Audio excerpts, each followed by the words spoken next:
جہاں تک، توصیف محمد کی ہو تحریر کہاں تک، ناچیز کا ادراک تو پہنچا ہے یہاں تک، حضرت جبرائیل کے جلنے کا امکان ہے جہاں تک، نالین محمد کی رسائی ہے وہاں تک۔ کہنے سے پہلے سوچتا ہوں کہ کیا کیا کہوں تجھے، جیسے خدا ہے یکتا یکتا کہوں تجھے، یا جیسا رضا نے کہا ویسا کہوں تجھے، سرور کہوں یا مالک و مولا کہوں تجھے، باغ خلیل کا گل زیبا کہوں تجھے۔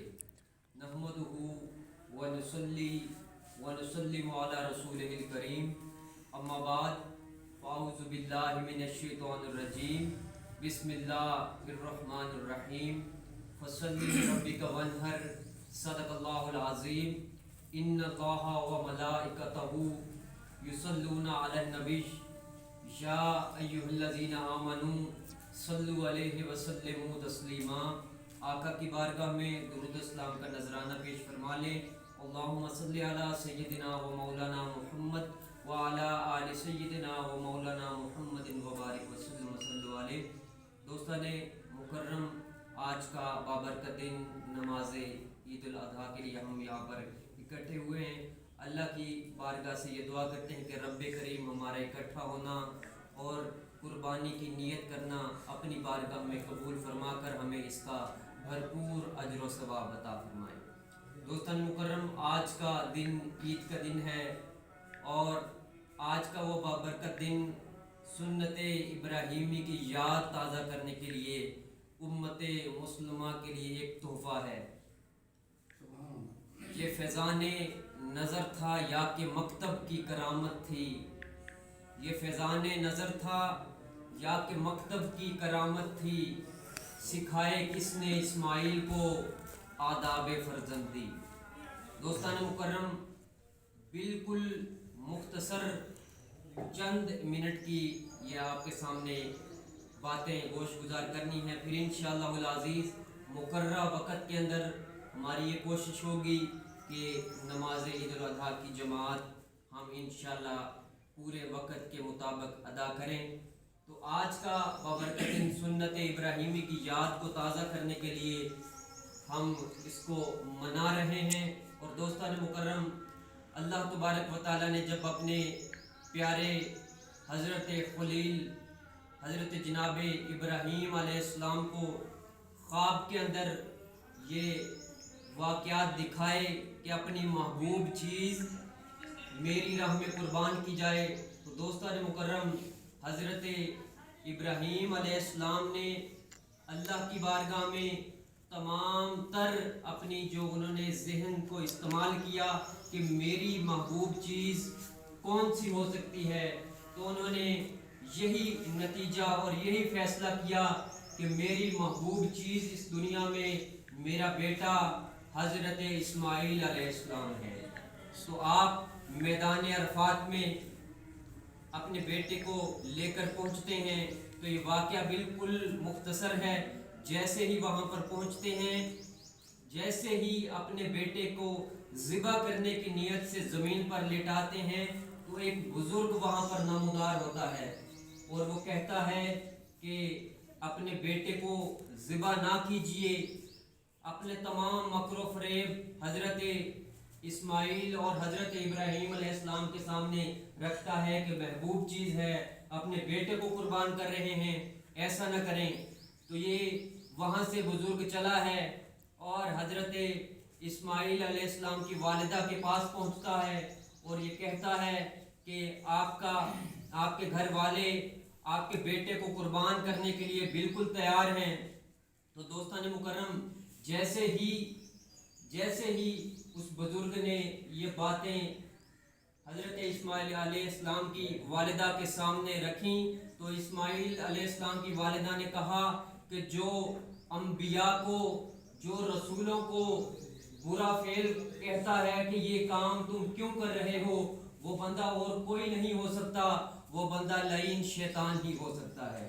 تو شیطان نے ورگلانے کی کوششیں کی۔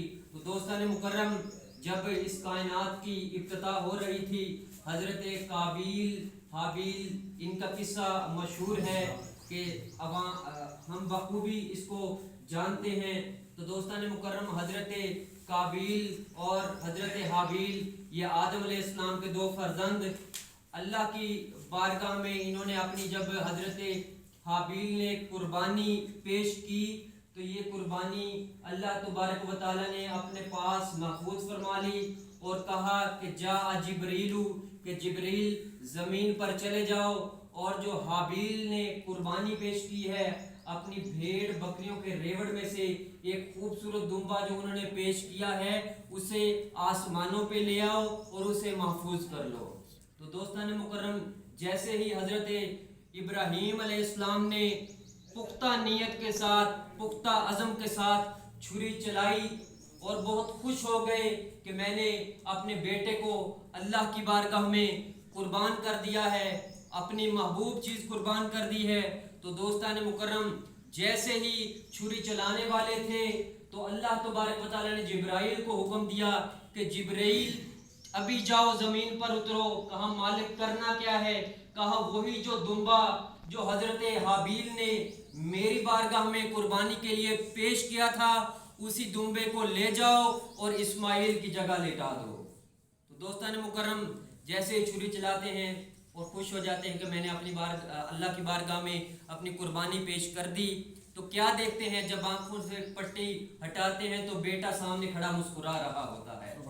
تو یہ ہم کہہ سکتے ہیں کہ یہ فیضان نظر تھا یا کہ مکتب کی کرامت تھی۔ سکھائے کس نے اسماعیل کو آداب فرزندی کے؟ حضرت اسماعیل علیہ السلام نے بھی اپنے والد کا پورا احترام کرتے ہوئے، ان کی خواہشات کا احترام کرتے ہوئے، ان کی محبت کو درمیان میں اللہ اور اپنے حبیب خلیل کے درمیان میں نہیں آڑے آنے دیا، بلکہ قربان ہونے کے لیے تیار ہو گئے۔ تو پھر کہنا پڑے گا کہ یہ فیضان نظر تھا یا کہ مکتب کی کرامت تھی۔ سکھائے کس نے اسماعیل کو آداب فرزندی؟ اور ہمیں یہ سبق ملتا ہے کہ اللہ کی بارگاہ میں ہم جب قربانیاں پیش کرتے ہیں تو ہمیں چاہیے کہ ہم اپنے آپ کے انسانوں کے مابین جو بھی تعلقات کبھی ناگوار بھی ہو جاتے ہیں، کبھی خوشگوار رہتے ہیں، تو عید والے دن خصوصاً ہم جانور ذبح کرتے ہیں تو ہمیں سنت ابراہیمی کے ساتھ ساتھ سنت محمدی کو بھی اپنانا چاہیے، اچھا سلوک کرنا چاہیے، ہمسایوں کے ساتھ بہتر طریقے کے ساتھ پیش آنا چاہیے اور حسن اخلاق کا مظاہرہ کرنا چاہیے۔ تمام رنجشیں جو کچھ بھی ہوتی ہیں انہیں ہم بھلا کر اگر صحیح معنوں میں ایک سچے مومن کی صورت اختیار کر سکتے ہیں تو پھر اس کو ہم سنت محمدی کہیں گے کہ یہ فیضان نظر تھا یا کہ مکتب کی کرامت تھی۔ سکھائے کس نے اسماعیل کو آداب فرزندی؟ اور والد کا مقام بہت بلند ہے کیونکہ بندے کے پیچھے ایک ڈرائیونگ فورس ہوتی ہے کہ جو بندہ میدان میں آتا ہے تو اس کے پیچھے ایک فورس ہوتی ہے، جب چلتا ہے تو فورس ہوتی ہے، وہ یہی فورس ہے کہ اس کے والد کی دعائیں اس کے ساتھ ہوتی ہیں، والدین کی دعائیں اس کے ساتھ ہوتی ہیں۔ تو کہنا پڑے گا، صرف 2 اشعار کہنا پڑے گا کہ یہ رشتہ ہی نیارہ باپ کا ہے، زمانے میں سہارا باپ کا ہے، اور میری ہر عید پر نئے کپڑے ہیں، ارے پرانے پر گزارا باپ کا ہے، کیونکہ یہ رشتہ ہی نیارہ باپ کا ہے۔ اور انہیں اف تک نہ کہو، انہیں اف تک نہ کہو، یہ حکم ہے، ادب قرآن پکارا باپ کا ہے، اور جس نے تکنا ہو باب جنت غنی وہ دیکھے نظارہ باپ کا ہے۔ یہ رشتہ ہی نیارہ باپ کا ہے کیونکہ مجھ کو چھاؤں میں رکھا خود جلتے رہے ہیں دھوپ میں، میں نے دیکھے ہیں ایسے فرشتے ماں باپ کے روپ میں۔ یہ فیضان نظر تھا یا کہ مکتب کی کرامت تھی۔ سکھائے کس نے اسماعیل کو آداب فرزندی؟ اور عجب یہ ماجرا ہے کہ بروز عید قرباں خود ذبح کرے اور خود ہی لے ثواب الٹا۔ وما علینا الا البلاغ۔